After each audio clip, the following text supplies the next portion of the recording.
The 25 Most Evil Leaders in History, Unveiling Darkness. Welcome back to our channel, where we delve into the darkest chapters of history.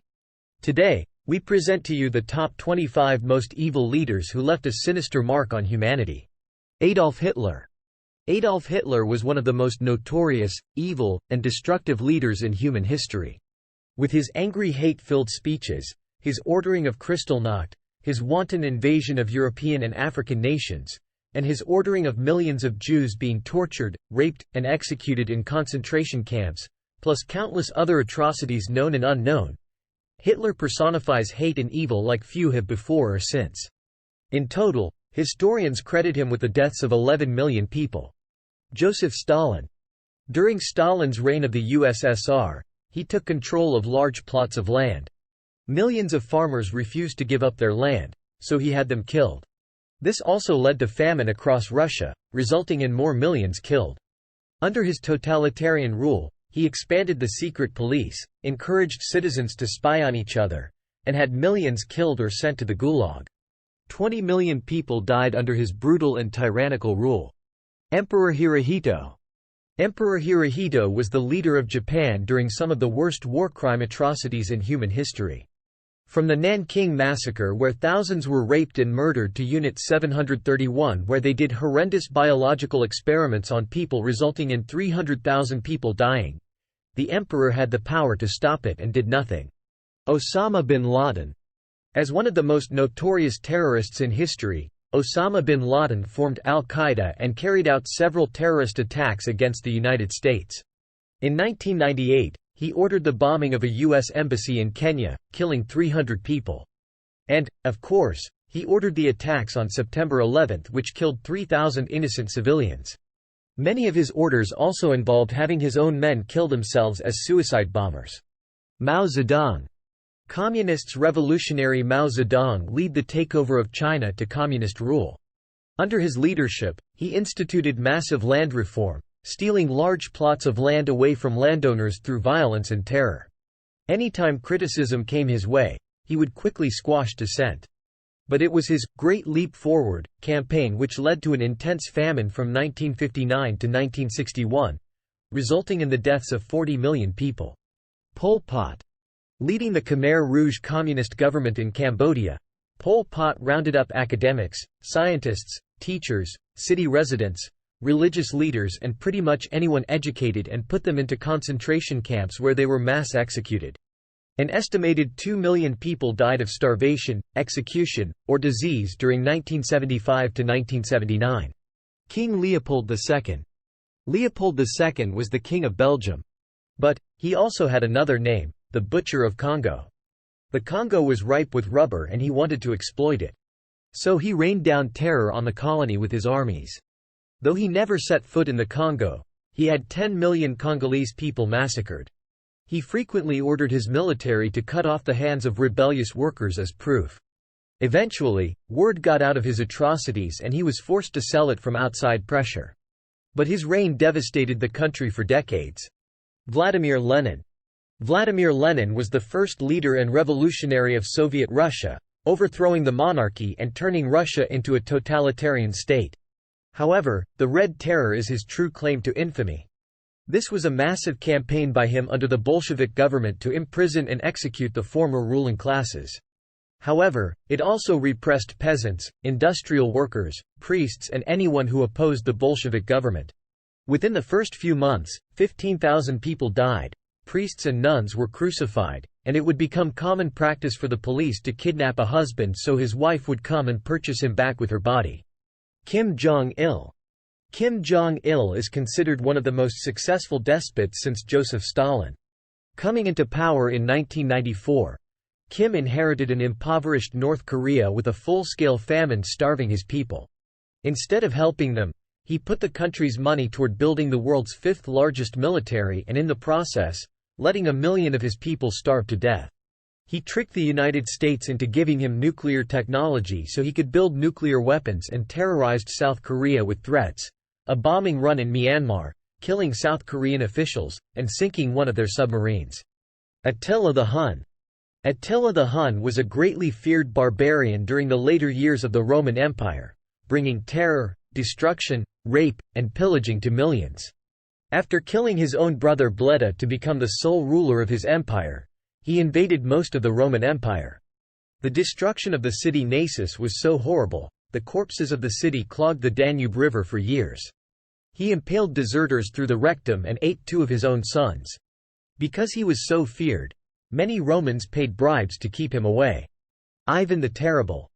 Grandson of Ivan the Great, Ivan the Terrible brought about a unified Russia, but in the process lived up to his name and instituted a reign of terror in the region. He's said to have a terrible childhood and enjoyed torturing animals. When he became Tsar, he started off pretty well, constructing reforms. But when his wife died, he fell into a deep depression and his reign of terror began. He seized lands, created a police force to destroy dissent, and displaced many of the nobles he blamed for his wife's death. He beat his pregnant daughter-in-law, killed his son in a fit of rage, and blinded the architect of St. Basil's Cathedral. Vlad the Impaler. Vlad the Impaler is also known by another name, Count Dracula. You don't get a name like that without earning it.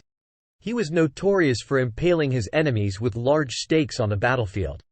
But his armies poisoned wells, burned crops, and had diseased men pass on their pestilence unto the enemy. It was outside the city of Targoviste that he earned his name Vlad the Impaler. He ordered 20,000 Ottoman men to be impaled and left to be picked away by the crows. Genghis Khan. Genghis Khan, who not surprisingly was Timur's hero, was a ruthless Mongolian warlord highly successful in his conquests. He ruled over one of the largest empires in history. Of course, that all came at a high cost. He was responsible for the deaths of 40 million people. His attacks may have reduced the world population by 11%. Timur. Born in 1336, Timur rose up to be a tyrant and murderous conqueror of Asia and the Middle East. As Timur conquered parts of Russia and even occupied Moscow, uprisings occurred in Persia while he was away. His response? He destroyed their cities, massacred their populations, and built towers from their skulls. Whether in India or Baghdad, everywhere he went resulted in a trail of carnage, destruction, and thousands of people slaughtered. Idi Amin. General Idi Amin overthrew the elected official Milton Obote and declared himself president of Uganda in 1971. He launched a ruthless regime for over 8 years, expelling 70,000 Asians, massacring 300,000 civilians, and bringing out the economic collapse of the country. He was overthrown in 1979, but he never answered for his crimes, living out the rest of his days in Saudi Arabia. Maximilien Robespierre. The architect of the French Revolution and main leader of the Reign of Terror, Maximilien Robespierre constantly spoke out about overthrowing the king and rising up against the aristocracy.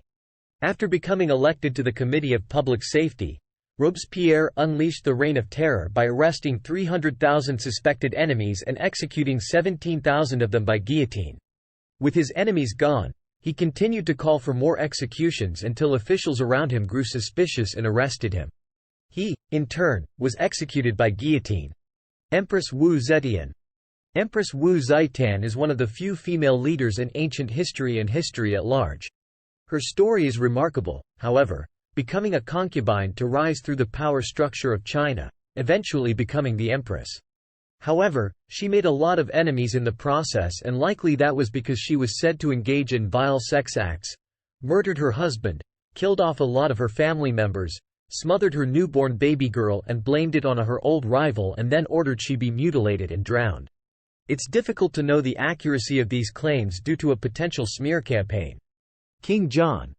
King John of England is easily considered one of the evilest kings in British history. He tried to steal the throne from his brother by plotting with the King of France.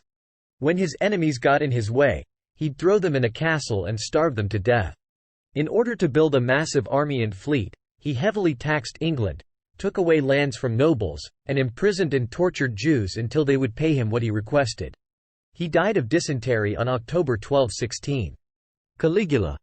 The name Caligula is essentially synonymous with brutality, insanity, and evil.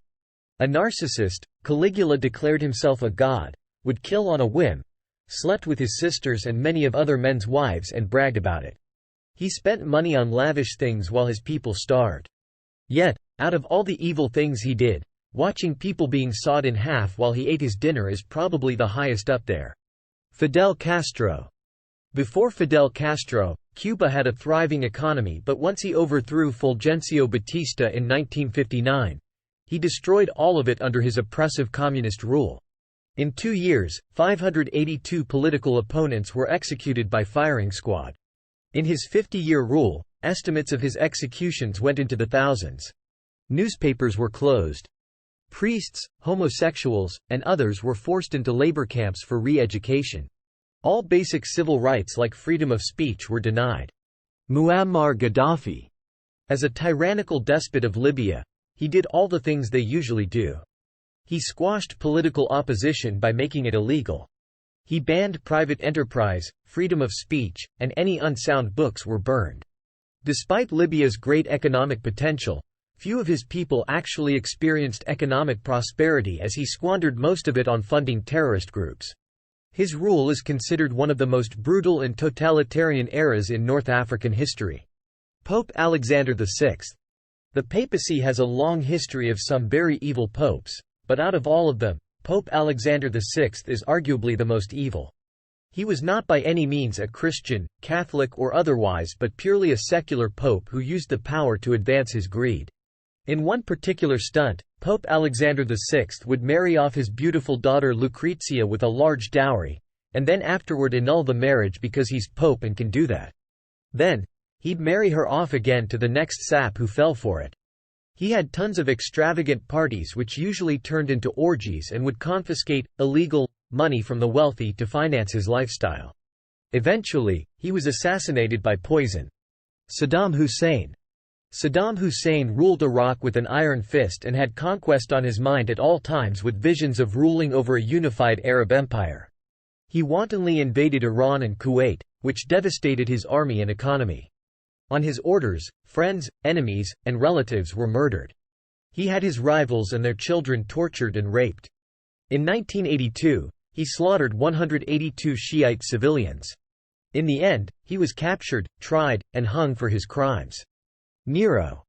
When the Roman Emperor Nero came to power after his adopted father died, he gradually went on a murderous rampage. First, he killed his mother Agrippina the Younger, and then he killed his first and second wives. Finally, he plotted to burn his whole city down, called the Great Fire of Rome, so he could rebuild it. Then, after it all died down, he blamed the fire on the Christians and had them persecuted, tortured, and killed. He eventually killed himself. Herod the Great.